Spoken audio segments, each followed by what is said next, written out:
খবৰ কেনেকুৱা?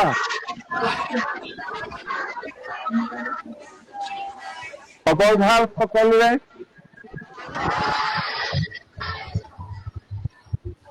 এতিয়া মিউট কৰি দিয়ক, অকণমান মিউট কৰি দিয়ক।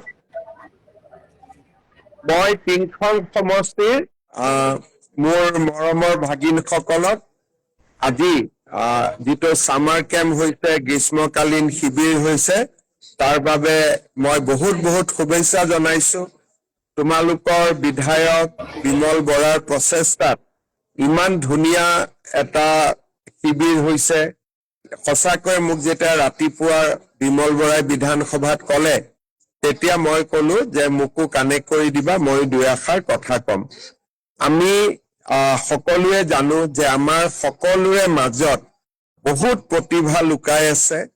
আমি যদি সকলোৱে পঢ়া শুনাত অকণমান চিৰিয়াছ হওঁ, খেলা ধূলা আমি কৰিবলৈ আৰম্ভ কৰোঁ, সংগীতৰ চৰ্চা কৰোঁ, নজনা কথাবোৰ জানিবলৈ চেষ্টা কৰোঁ, তেতিয়াহ'লে আমাৰ ভৱিষ্যতবিলাক সঁচাকৈয়ে বহুত ভাল হ'ব, সুন্দৰ হ'ব।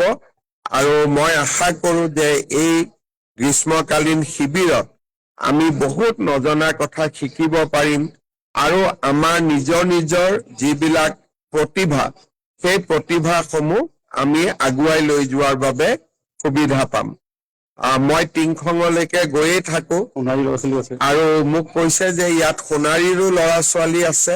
মই সকলোকে আকৌ এবাৰ শুভেচ্ছা জনাইছো আৰু মই যেতিয়াই টিংখঙলৈকে যাম তোমালোকক আকৌ লগ পাম আৰু তোমালোকৰ যি যি সুবিধা অসুবিধা থাকে বিমল বৰাক জনাবা, প্ৰধান শিক্ষকক জনাবা আৰু আমি সকলো অসুবিধাবোৰ দূৰ কৰাৰ বাবে চেষ্টা কৰিম। আজিলৈ সামৰিছো, পিছত মই আকৌ লগ পাম। বহুত বহুত ধন্যবাদ।